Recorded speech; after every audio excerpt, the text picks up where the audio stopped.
Hey everyone, welcome back to another episode of Prime News. Before we get into our first story, I want to remind all of you we are giving away a Super Smash Bros. Ultimate Nintendo Switch bundle through the Gleam.io link down in the description below. Absolutely free to enter. Without saying anything else, let's get right into the news. And our first story deals with Panic Button. Now, Panic Button's been porting games to Switch for a while, but what we're actually referencing is one of their original ports in Doom 2016. They have announced on Twitter and now officially released a new patch for Doom on Switch in celebration of the 25th anniversary of the entire franchise. And this patch not only improved performance on Switch, yet again, it also added video capture functionality and the ability to add friends from recent matches. So yeah, awesome. Really glad to see them continuing to show more and more support for games like Doom that they ported last year. This is good stuff, and I can't wait to see what Panic Button has in store next for Nintendo Switch. We have some updated sales numbers for Nintendo Switch in the UK. According to Christopher Dring, a writer for GameIndustry.biz, who has also written for several other publications out in the UK. And according to him, the Switch has sold about 1.4 million units lifetime to date. To put that in perspective, the PlayStation 4 sold about 2 million units in 18 months, and the Xbox One sold about 2.1 million units in, 2 years and 3 months. So the Nintendo Switch not necessarily getting on the market yet for 18 months in there. Remember, it released in July of 2017, making the 2-year mark July of 2019. The Nintendo Switch is actually on a very good pace. We also know the Nintendo Switch it was at 700,000 units as of February this year. That means to get to 1.4 plus, it has sold about 750,000 units since then. The PlayStation 4 recently announced in total for this year in the UK that they have just crossed the 1 million mark. So Switch is behind the PlayStation 4 this year, but not by a massive margin. And considering the library on PlayStation 4 this year, the new releases and all that, it's hard to be disappointed with how Switch is doing so far during its second year on the market in the UK. So we'll have to wait and see for some updated numbers with the 2-year mark to get some more direct comparisons. But honestly, this is pretty impressive. And you know what? Good on you, Switch. And I don't even know if these sales include anything to do with Smash Bros. So speaking of Super Smash Bros. Ultimate, in Japan, Yodashi Camera, I probably totally butchered that. They're one of the largest retailers in Japan. As of today, has sold out of physical copies of Super Smash Bros. Ultimate.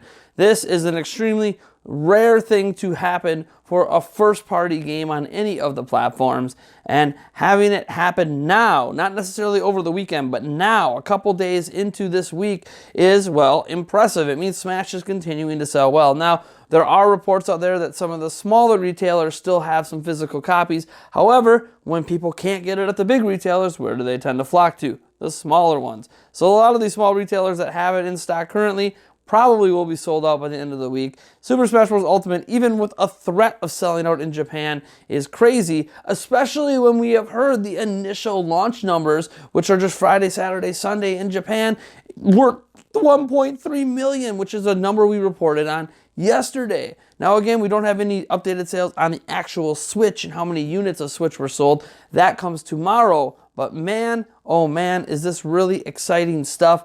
And Super Smash Bros. Ultimate is literally smashing record books everywhere. Did you order one of those NES controllers, or I guess the pack of NES controllers for Nintendo Switch through the Nintendo Switch online service? You know, those controllers that go on the side that are only usable with the Nintendo Switch online service and the NES games on there, and cost $60. You know, because we have to pay for the right to have. Anyways, they started shipping. They said they would start shipping by the middle of December. Well, in the United States, at least, they are starting to ship as of today. Several people are getting shipping notifications in their emails that the product has just been sent out. So there you go. If you ordered them, you should expect them here within a week or two, maybe even landing in your house later this week. So pretty good stuff. And I guess more power to Nintendo for charging us to buy an accessory.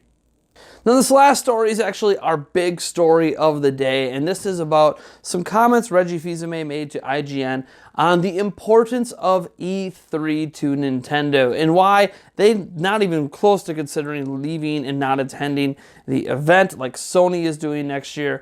The long and the short of it is that E3 is just too important in terms of user engagement. In fact, they get more eyeballs on them and more engagement with their live streams, their trailers, and everything in between from this event than they do any other event in the world, including their own Nintendo Directs. Here's what Reggie Fils-Aime had to say about the importance of E3 to Nintendo directly to IGN. E3, those 5 days, is the opportunity for the world to find out what's new for video games as entertainment. And during that time, we generate more engagement than whether it's CES, Comic-Con, or other big entertainment events. People tune in to find out what's new and to have first playable experiences for our industry. That is why E3 is important to Nintendo. Our mentality has been to constantly innovate what we do and how we message at E3. We have innovated on how we utilize our booth space to create a little piece of Hyrule or create a little piece of the environment in Super Mario Odyssey as examples. We innovate in how we deliver our messaging, whether it was the big stage productions or whether it's the direct communications that we do today. So everyone's watching. We drive innovation. We leverage the elements. So for us, it's a very effective opportunity to deliver our message. And therefore, it's a bit of a no-brainer for us to participate. Now, what's important as an industry, though, is that E3 in total continues to innovate and it continues to be that leading opportunity to drive consumer engagement in this way. So that's why we participate. That's why I sit on the board of the ESA and help drive some of this thinking. It's important to us. Broadly speaking, we like to talk about the games that are closer. Typically, for example, at E3, we'll focus on content maybe extending into the first or second calendar quarter following E3. That is typically our horizon. We believe that works because it's close enough that the fans can be excited and look forward to it. And when we do have an exception and do something different, we're doing it for very specific reasons. Maybe we have 2 experiences within a particular franchise, and we know that one might be maybe a non-traditional representation of that franchise. Or maybe it's important for us to frame that more traditional visualizations of that franchise is coming. Fans, don't worry, but here's something different to tide you over in the meantime. So that's how we think about it and how we approach our consumer communication. We want to be near end. We want to deliver news when it is most meaningful. We don't want to be so far out that the consumer either loses interest or worse, gets frustrated. I think this mentality also goes along, or at least goes against the idea that when Nintendo stopped doing major press conferences, they were de-emphasizing E3.